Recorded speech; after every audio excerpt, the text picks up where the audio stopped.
The Stone Roses are one of the most important British bands of all time. Their fame and influence is based almost entirely on the Manchester band's self-titled debut album, which was released in May 1989, and is still considered one of the greatest British albums of all time. During the 80s, the Manchester scene was dominated by bands like The Smiths, New Order, and The Fall. Formed in 1983, Stone Roses drew on these influences as well as the indie dance scene that was emerging in the city and on the island of Ibiza. In so doing, the Stone Roses became one of the originators of the cultural and musical movement that became known as Madchester. The Stone Roses also strongly influenced Britpop and DJ and dance culture. The Madchester scene and the Stone Roses drew on indie rock, acid house, rave music, and 60s psychedelia and pop music. With the release of their album, the band was seen as a breath of fresh air, and the band members as the epitome of cool. Suddenly, a degree of instrumental prowess was no longer regarded as suspect. The band members also retained a regular guy's image that meant people could imagine them as next-door neighbours. After a decade dominated by largely programmed pop music featuring synths and drum machines, the Stone Roses put rock and music played by humans, or more traditional instruments, on the map again, all the while retaining a link to electronic dance music. Their debut album became a huge influence on an entire generation of young British bands and musicians, including Oasis, The Happy Mondays, Inspiral Carpets, The Charlatans, 808 State, The Verve, and many, many more. Some of the enormous impact of the band was reflected by the New Musical Express, the leading British music magazine at the time. In 1989, the Stone Roses won 4 Readers' Poll Awards for Band of the Year, Best New Band, Album of the Year, and Single of the Year. The latter was for the song Fool's Gold, which was not on the original album, but was included on later versions. Released at the end of 1989, Fool's Gold is built around a loop of a drum sample from the James Brown song The Funky Drummer, and it became the blueprint for British dance music in the 90s. So how did 4 young and unknown Mancunian upstarts manage to shake the foundations of music in the United Kingdom and beyond? Bassist Ian Brown and guitarist John Squire formed the band in 1983. Ian Brown soon switched to vocals. Drummer Alan Wren, better known as Rennie, joined in 1984. And bassist Gary Moorfield, aka Manny, joined in 1987. By 1988, the band had attracted interest from various labels, and Rough Trade financed the recording of the single Elephant Stone, which was produced by Peter Hook, the bassist of New Order. He was unavailable to produce the planned album, so instead, John Leckie was suggested. He at the time had already worked with Pink Floyd, XTC, Public Image, Simple Minds, and The Fall, plus many others. Later in 1988, the band signed to the Zomba subsidiary Silvertone Records, which bought the tapes of Elephant Stone and released it as a first single in October 1988. Recordings for the Stone Roses' debut album, with Leckie in charge, started in the same month and lasted until March 1989. I had the call from Jeff Travers at Rough Trade, and he sent me a cassette with a couple of songs. And when I phoned him back, he said, "Oh, they've gone and signed to another company," which turned out to be Zomba Records, which was a dance label, a big label, and it wasn't Silvertone because they were an independent label, but they were more known for dance and rap stuff and things, and they had lots of money. And anyway, they gave the Stone Roses, or they gave the manager of the Stone Roses, lots of money to do an album, and they came back and asked me. And I think they asked me because of the Dukes of Stratosphere. You know, they'd heard the Dukes of Stratosphere, and they'd asked me because of, you know, can you get us to sound like that kind of thing? And I said, well, I don't know, you're not XTC. But they had the songs, you know, they were well rehearsed, and they'd been playing the songs live. And it was, you know, it wasn't a difficult album to do. It was no I think it took us 54 days, including the mixing and the recording and everything, for I don't know how many tracks. There's 11 tracks, and every track's great. Two references that Leckie and the Stone Roses shared were the band The Dukes of Stratosphere and a classic psychedelic folk pop album by Love, released in 1967. A favourite record for all of us, really, me included. When they asked me, when I went for the audition, they said, "What's your favourite record?" And I said, "Love Forever Changes." Oh! Love. Oh. Love Forever Changes, and that they all agreed, and that's one. Yeah, that is one of the greatest records of all time. In Liverpool, you listen to everyone, even now they listen to Love Forever Changes every day. You have to listen to that, and there's part, if you listen, there's bits in the Stone Roses album, in Waterfall and stuff.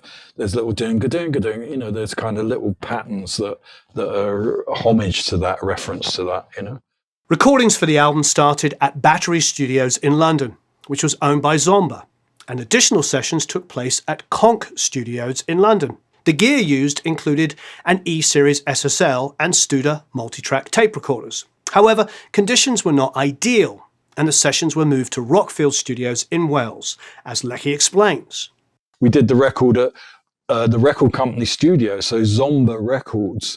Part of their deal is they had to record at their studio, which was in London. And on top of that, they because they were a new band, they had to do night sessions. So that we had to start at 7 so our hours were from 7 till 10, 7 in the evening till 10 in the morning, And of course, everyone was knackered, and the bands are in a hotel. They can't sleep in the hotel, because you can't go to a hotel and sleep at 7, it was difficult at the beginning. And then we went to Rockfield Studios and cut most of the record there, which was really great, I mean, Rockfield's I was going to say it was my home, but between Rockfield and the Sawmills, they're the studios that I like to use, So you like a residential studio somewhere you feel like everybody's just focused to make the record? Yeah, I do really, yeah. I've always had the best time and the best success in a residential studio. Rockfield is a legendary place in British music history. The desk at that studio was a Neve, and Leckie and the Stone Roses were joined by Battery in-house engineer Paul Schroeder. Leckie explains that the Stone Roses were a genuine band. And what I liked about them, I think, is that they were like John, Paul, George and Ringo. They were 4 characters. It wasn't like a singer with some band in the background. It wasn't where you were focused on the singer. Each member was important, The drummer, Rennie, was probably one of the best drummers I've ever worked with, one of the great shuffle thing, he can do all kinds of stuff effortlessly. There's no click on that record at all, on that Stone Roses album. We just went for the best takes and, chose the best takes, shifted around some of the arrangements, got the right tempo, and again, the singing, Ian Brown often gets knocked for his out of tune singing, but you listen to the record and I don't remember having any more problem with him singing than anyone else, really. Do 3, 4, 5 takes, comp the vocal, drop in some things, there's no auto-tune, anything like that. In an interview with The Quietus in 2009, Leckie added, "You can hear from the demos that the Roses had all the songs. All the lyrics were written. They seem to have had experience. They were very well rehearsed and they wanted to try lots of things. They weren't frightened. What you hear is the band. And that's the way I work, really. They play and I record the songs. And we enhance everything with overdubs and double tracking. Any number of different things. You have to do a degree of arranging, but that's part of the creative process. They didn't seem to feel any pressure other than that they were a band making their first album and didn't want to lose the opportunity to make it good."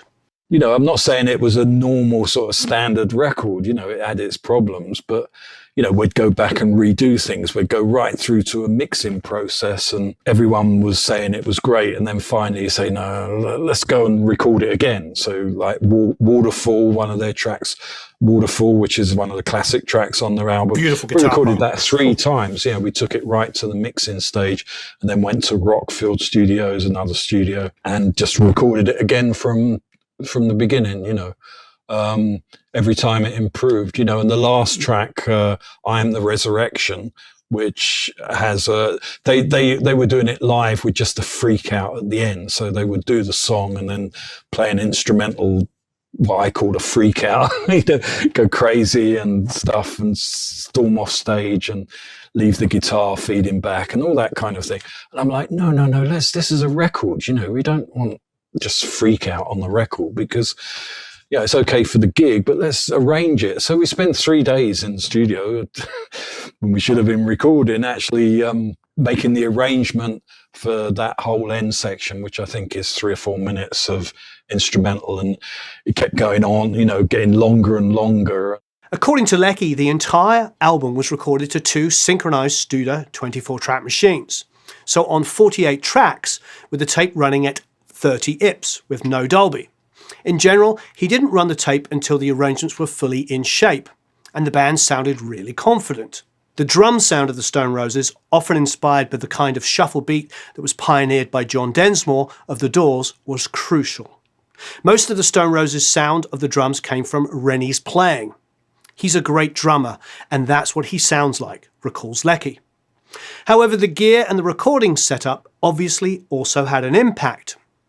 The rental company Dream Hire was associated with Rockfield, so the band always had a choice of gear.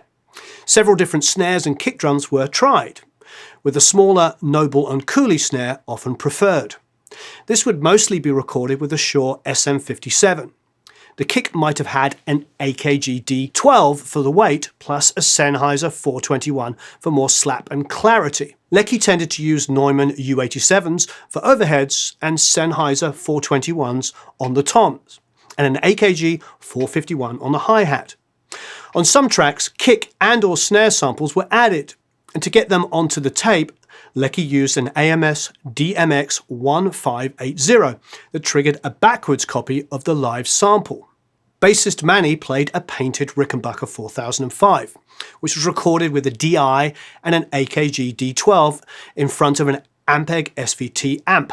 John Squire played a Gretsch Country Gentleman from 64 or 65 with Supertron pickups, a Hofner T45S, and a 1960 Fender Stratocaster, going through a 1982 Fender Twin Reverb amp.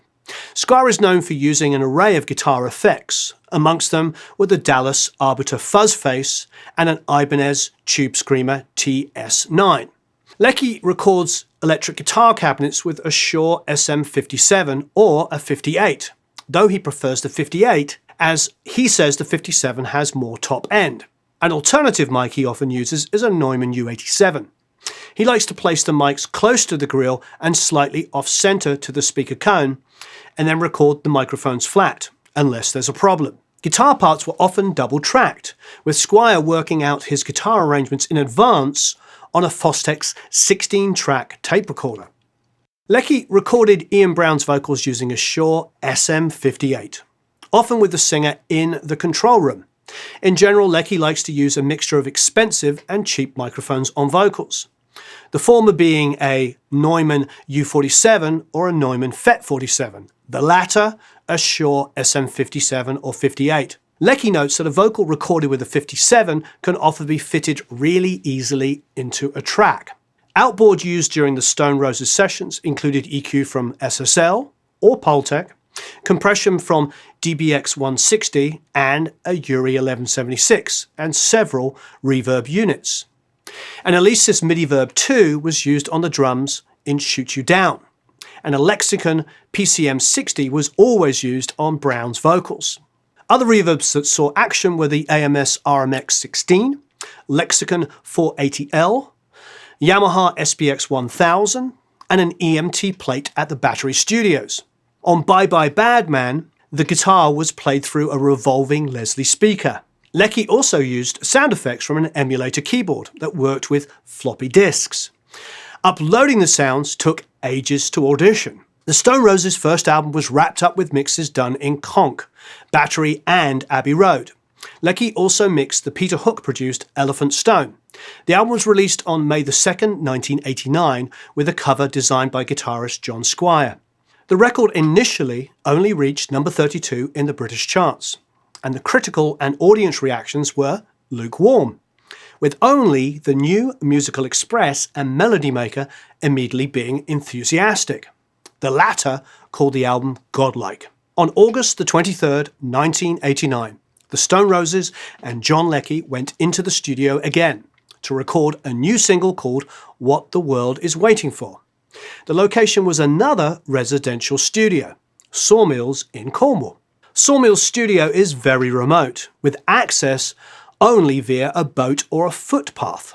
The control room had and still has an 82-channel Trident Series ATB console, and the music was laid down on a 24-track Otari MTR-90 Mark II recorder by Leckie and in-house engineer John Cornfield. The recording process for What the World Is Waiting For was similar to that of the band's debut album, but they also worked on a B-side called Fool's Gold, which was radically different musically and required a different approach in the studio. Moreover, the moment Silvertone's A&R man, Roddy McKenna, heard Fool's Gold, he declared it the A-side.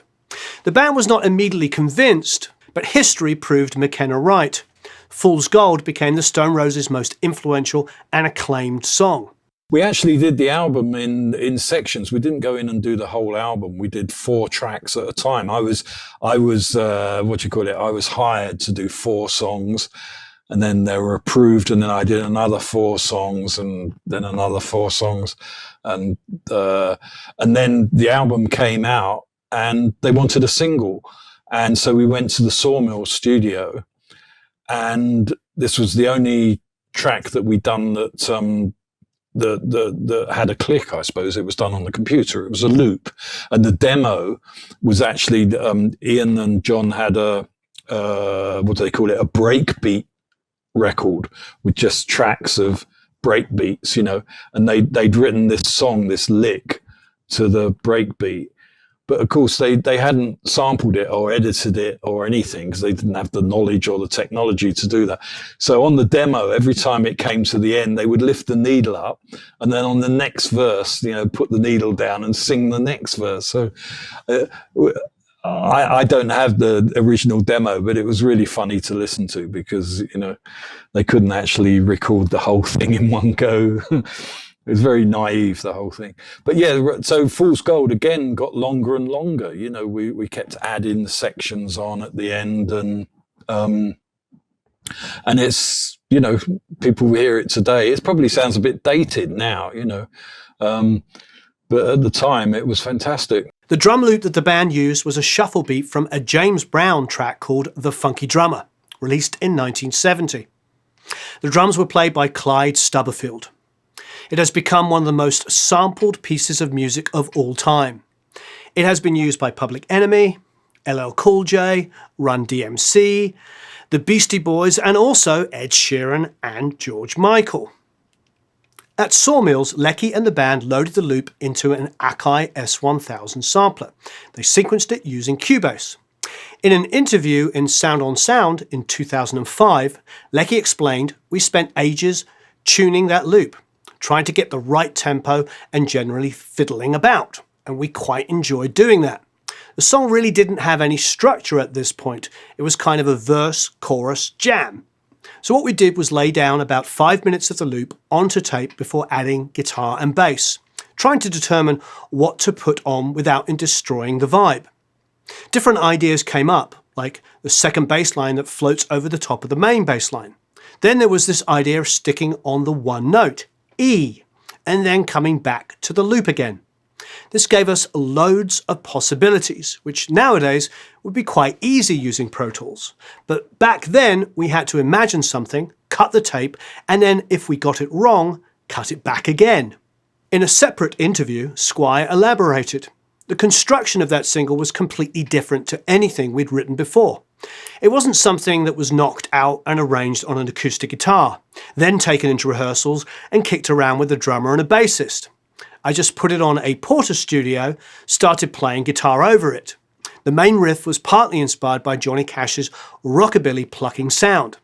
That muted guitar sound you get when you just play on the bass strings. After 18 days of work at Sawmills, Leckie tried to mix the track at Battery Studios in London, together with Paul Schroeder. It didn't get anywhere, which Leckie put down to them not having enough objectivity, and the fact that more cooks in the kitchen often result in inferior meals. Leckie tried again, alone, on October the 3rd and 4th in 1989, at Rack Studio 3, where he mixed both Fool's Gold and the B-side What the World Is Waiting For on an SSL. Fool's Gold was released on November the 13th, with its full length of 9 minutes and 53 as a 12-inch vinyl record and on cassette. A 7-inch vinyl and radio version was also released, with the song edited down to 4 minutes and 15.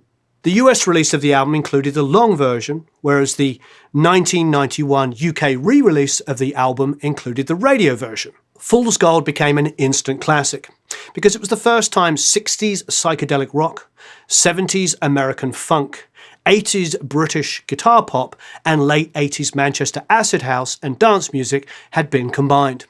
The dance influences in the Stone Roses' music had, until that point, shown more in the feel of their playing and in the way they embraced DJ culture.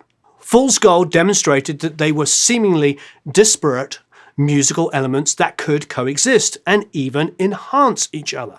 And the record became a blueprint for British music in the 90s and also had an impact in America. Within a year, the record had been sampled for hit songs like What's It All About by Run DMC and Only Your Love by Bananarama. Today, all the different musical ingredients that make up Fool's Gold coexist quite happily, but this might not have happened were it not for the Stone Roses. Fool's Gold was one of several elements that helped steer the Stone Roses and their debut album to become hugely influential. Another element was their legendary appearance at the music festival on Spike Island near Liverpool on May the 27th, 1990.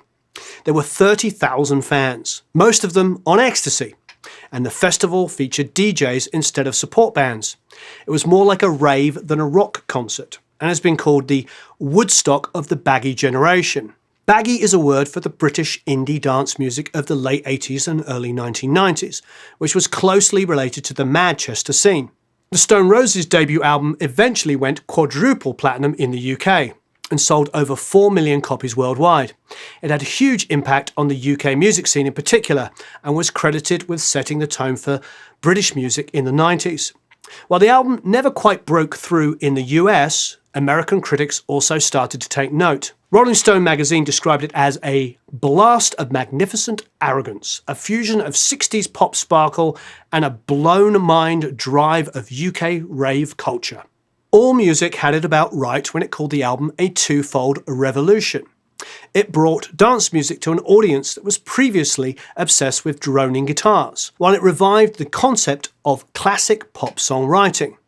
The repercussions of its achievement could be heard throughout the 90s, even if the Stone Roses could never achieve this level of achievement again. In July 1990, the Stone Roses released their last single for Silvertone, One Love, which was also produced by John Leckie. However, after this, legal issues with the label stalled their career. The band's second album, The Second Coming, was not released until 1994 and did not reach the heights of their debut, and the band broke up in 1996. Their reunion from 2011 to 2016 yielded 2 singles produced by Adele producer Paul Epworth. So end where we started. The significance of the Stone Roses as one of the most important bands in musical history is almost entirely based on that first legendary album, including the track Fool's Gold.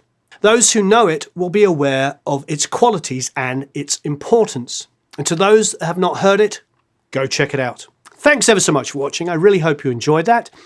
Don't forget to leave any other suggestions for future videos, any comments and questions you might have, and check out the other videos in the series. Have a marvellous time. Thank you ever so much for watching, and we'll see you all again soon. So long, farewell, auf Wiedersehen, au revoir, adios, adio, tschüss, farewell, goodbye.